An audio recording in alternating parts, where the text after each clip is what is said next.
بسم اللہ الرحمن الرحیم۔ امریکہ کے صدر ڈونلڈ ٹرمپ نے بوئنگ کو امریکی فضائیہ کا جدید ترین لڑاکا طیارہ F-47 اس کے نیکسٹ جنریشن ایئر ڈومیننس کے ویژن کے تحت بنانے کے لیے اربوں ڈالر کا ٹھیکہ دیا ہے۔ NGA کو لیگ فیملی آف سسٹمز کی حکمت عملی قرار دیا گیا تھا، جس کے مرکز میں ایک سکستھ جنریشن فائٹر ہوگا اور یہ چین اور روس کے خلاف مقابلہ کرنے کے لیے فیصلہ کن ثابت ہو پائے گی۔ اس تیز رفتار سٹیلتھ طیارے F-47 کو صدر ٹرمپ نے اب تک کا مہلک ترین طیارہ قرار دیا ہے۔ ان کے مطابق دنیا نے ایسا طیارہ پہلے کبھی نہیں دیکھا ہوگا۔ ٹرمپ کا مزید کہنا تھا کہ اس طیارے کا پہلے ہی ایک ورژن گزشتہ 5 برس سے خفیہ طور پر استعمال میں ہے۔ ٹرمپ نے وائٹ ہاؤس میں اس کا اعلان کرتے ہوئے کہا کہ یہ ایئرکرافٹ لاک ہیڈ مارٹن کے F-22 کی جگہ لے گا، جسے جنگ میں بغیر پائلٹ کے ڈرون کے ساتھ پرواز کرنے کے لیے بھی ڈیزائن کیا گیا ہے۔ معاہدے کی مجموعی قیمت ابھی تک نہیں بتائی گئی ہے۔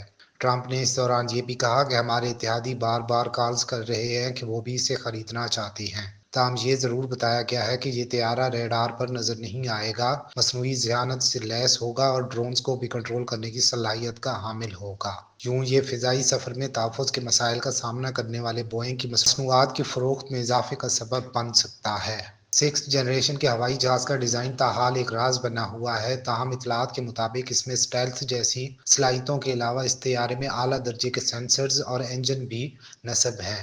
وائٹ ہاؤس کے اوول آفس میں ٹرمپ کی موجودگی میں اس طیارے کا صرف ایک چھوٹا سا حصہ اور سامنے کا لینڈنگ گیئر دکھایا گیا ہے۔ ایئر فورس کے chief of staff general David Alon نے کہا کہ F-22 کے مقابلے میں F-47 سستا ہوگا اور مستقبل کے خطرات سے نمٹنے کی صلاحیت رکھے گا۔ صدر ٹرمپ نے اس دوران یہ بھی کہا کہ تاحال کوئی ایسا طیارہ نہیں بنایا گیا اس سے مماثلت رکھتا ہو۔ ان کے مطابق پے لوڈ سے لے کر اس کی رفتار اور دوران پرواز اس کی حرکت یعنی پلٹنے جھپٹنے کی صلاحیت بہت جداگانہ نوعیت کی ہے۔ ٹرمپ نے یہ بھی کہا کہ امریکی فوج نے طیارے کے لیے نمبر 47 کا انتخاب کیا تھا، جسے انہوں نے خوبصورت نمبر قرار دیا۔ وہ امریکہ کے 45ویں اور 47ویں صدر ہیں۔ انہوں نے کہا کہ جرنیلوں نے اس طیارے کے لیے یہ نام تجویز کیا ہے۔ بوئنگ کے ساتھ اس معاہدے کو لاک ہیڈ مارٹن کے لیے ایک بھاری نقصان کے طور پر دیکھا جا رہا ہے۔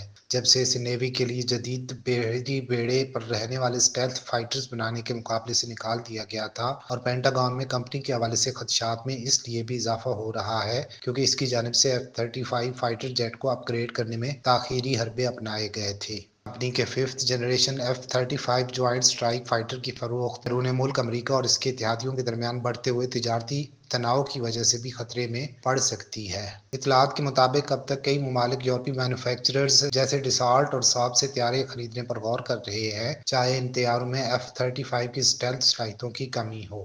صدر ٹرمپ کے اہم اتحادی ایلون مسک اس سے قبل پائلٹ بردار طیاروں کے بارے میں اپنے شکوک کا اظہار کر چکے ہیں۔ ایلون مسک جمعے کو اس اعلان سے قبل پینٹاگون کے دورے پر تھے۔ اس دورے سے متعلق امریکی وزیر دفاع پیٹ ہیگسٹ نے کہا کہ اس کا مقصد لاگت میں کمی لانا ہے۔ ناقدین نے اس پروگرام کی لاگت اور ضرورت پر سوال اٹھایا ہے کیونکہ پینٹاگون ابھی تک اپنے موجودہ جدید ترین جیٹ F-35 کو مکمل طور پر تیاری کی دوڑ سے باہر نہیں نکلا ہے، جس پر ٹیکس دہندگان کو $1.7 ٹریلین سے زیادہ کی لاگت ادا کرنا ہوگی۔